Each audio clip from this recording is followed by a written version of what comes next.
Hoy vamos a hablar de los héroes, de vosotros, de vosotras. No de héroes de estos que aparecen en los cómics, sino los héroes del día a día. Porque ¿sabéis lo que pasa? Que a veces necesitamos recordar quiénes somos en realidad. No nos subirá la arrogancia, no nos tenemos que asustar. La heroicidad de la que estamos hablando lo que llama es a la admiración, no solo por uno en su esencia, sino por los demás. Necesitamos hablar de una cosa, de una palabra, que está asociada a un montón de connotaciones negativas, por falta tremenda de conocimiento en Honduras de lo que significa. Esta palabra es el estrés. Porque cuando una persona se encuentra frente a un obstáculo formidable, o una persona se encuentra en una situación donde se ve rodeada por personas llenas de languidez, de tristeza, de desesperanza, el estrés hace su aparición. Si destruyéramos los mecanismos del estrés, no sobreviviríamos probablemente más de 1 o 2 semanas. Luego, lo que se trata es de entender qué son los mecanismos del estrés y qué relación tienen con la heroicidad en el día a día. Y eso es lo que vamos a hacer, un viaje juntos de descubrimiento. Luego, cuando alguien nos pregunte qué es el estrés, en lugar de caer en la connotación negativa, el estrés es algo horrible, el estrés es un proceso que tiene 2 mecanismos. Uno de los mecanismos se llama mecanismo de supervivencia y el otro mecanismo se llama mecanismo de adaptación. Luego, el estrés es un proceso que pone en marcha 2 mecanismos. El problema que estamos experimentando en la sociedad moderna es la siguiente. El mecanismo de alarma, cuando se pone en marcha de forma esporádica ante un peligro, alguien que viene con un cuchillo y tengo que salir corriendo, un depredador, un autobús que de repente va a pasar, yo voy a cruzar y me quedo paralizado y no me atropella, esos mecanismos de supervivencia están muy bien cuando se activan de forma esporádica. ¿Qué es lo que ocurre? Cuando los mecanismos de supervivencia están de forma habitual activos. ¿Qué es lo que está pasando actualmente? Eso es lo que vamos a ver. Ya no estamos hablando de que la amígdala se haya activado y luego se desactive. Estamos hablando de que estamos secuestrados por la amígdala. ¿Cuáles son las consecuencias de la activación mantenida de la amígdala? Pues el corazón, cuando se activan los mecanismos de supervivencia, puede trabajar 5 veces más. Ya os podéis imaginar que el corazón trabajando 5 veces más de forma continua acaba generando patología cardíaca. Es una de las causas más frecuentes de arritmias no reconocidas por los cardiólogos. Imaginaros además qué pasa con un tubo digestivo que de forma habitual no recibe suficiente suministro de sangre. Se paraliza, ¿lo entendéis? No puede funcionar. ¿Qué pasa con la comida? La comida se pudre, porque no avanza. Al pudrirse fermenta. Al fermentar se dilata el estómago, se produce lo que se llama meteorismo, es el gas en el estómago, y empieza a subir el ácido, el famoso reflujo. Luego, esa bolsa de gas pasa al intestino grueso y es el colon irritable. ¿Es o no frecuente eso hoy? ¿A que sí? Además, afecta al sueño, es una de las causas más frecuentes de insomnio. Afecta, por supuesto, a la fertilidad. Genera tal grado de tensión muscular que acaba produciendo dolores de espalda, dolores en muchos sitios. También altera el sistema de defensa del cuerpo, porque en un mecanismo de supervivencia, el organismo, el cerebro, entiende que lo que nos protege frente a bacterias, virus y tumores no es esencial.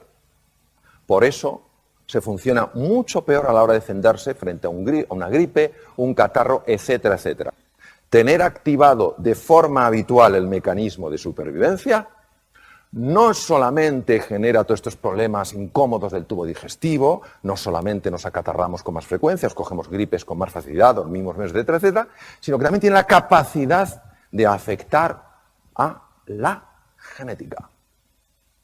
Afortunadamente tenemos también otros mecanismos de adaptación. Los mecanismos de adaptación son muy interesantes. ¿Por qué? Porque nos ayudan ante la dificultad de una manera completamente distinta a los mecanismos de supervivencia. Observar, este es un terreno incierto, con peligros, los rayos son 30 millones de voltios, pero también seguro que hay oportunidades ahí. En ese momento, cuando no es la amenaza, sino peligro más oportunidad, lo lógico, lo coherente es que el cerebro active no mecanismos de supervivencia, sino mecanismos de adaptación. Si en medio del desierto aparece un coyote, sí se activará el mecanismo de supervivencia, pero mientras tanto es el mecanismo de adaptación. ¿Por qué el mecanismo de adaptación? Porque el mecanismo de supervivencia solo nos permite atacar, quedarnos bloqueados o huir. Y ya os podéis imaginar que para explorar un territorio nuevo, atacar, quedarse bloqueado o huir es una pobre opción.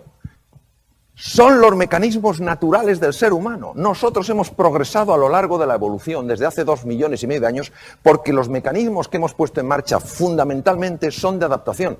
Solo ante la presencia de un tigre de dientes de sable o un mamut o un mastodonte hemos puesto mecanismos de supervivencia. ¿Por qué son tan interesantes los mecanismos de adaptación? Por lo siguiente. Cuando el cerebro pone en marcha ese mecanismo, a diferencia de cuando pone en marcha el de supervivencia, la sangre no va a la amígdala, sino que va a la zona prefrontal, la zona clave para prestar atención, para ver las cosas con perspectiva, para tomar decisiones y para aprender. Además, da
una orden para que células madre situadas en las cavidades cerebrales empiecen a convertirse en neuronas, y esto se ha probado en adulto. Por eso el mecanismo de supervivencia es el que nos ha permitido aprender cómo entender ciertos patrones en entornos nuevos. Activa la creatividad, la capacidad de atención, la perspectiva, la memoria. ¿Por qué el ser humano moderno tiene de forma habitual, y esto es una cosa súper constatada desde el punto de vista médico, ¿por qué tiene activado de forma habitual sus mecanismos de supervivencia? Si no le ayudan a adaptarse y encima le generan desgaste incluso a nivel celular. Eso es lo que tenemos que resolver. Generamos interpretaciones de amenazas que son creaciones mentales y respondemos como si fueran peligros y amenazas físicas. Ahora, ¿por qué ponemos en marcha estos mecanismos en lugar de mecanismos de adaptación? Entendemos que el cerebro se equivoca, como se equivoca con el tablero. ¿Pero qué hace que se equivoque? ¿Cuál es la causa? La clave es múltiple. Vamos a analizar los elementos más importantes. El primero es el manejo de la atención. ¿Dónde pongo yo mi atención? ¿Dónde me estoy enfocando? ¿Por qué? Porque donde llevéis vuestra atención será siempre más real para vosotros. Muy importante, la atención es selectiva. Vemos donde miramos. La realidad es muy amplia, pero si solo estamos mirando a un sitio, no veremos lo otro. Mucho cuidado con la toxicidad ambiental. Hay personas que son extraordinarias y a su vez son como agujeros negros. Te chupan la energía. Ves a otra persona igual y dice, ¿tú también has estado con él? Sí.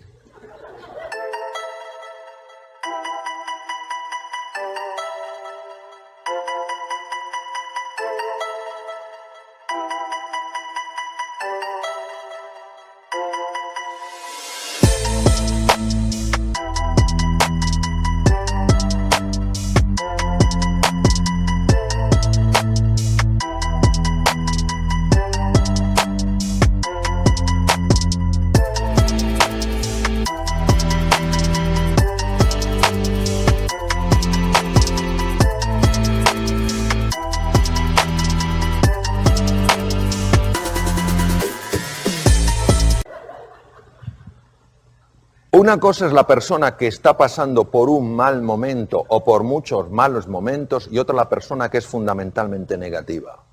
¿Entendéis la diferencia, verdad?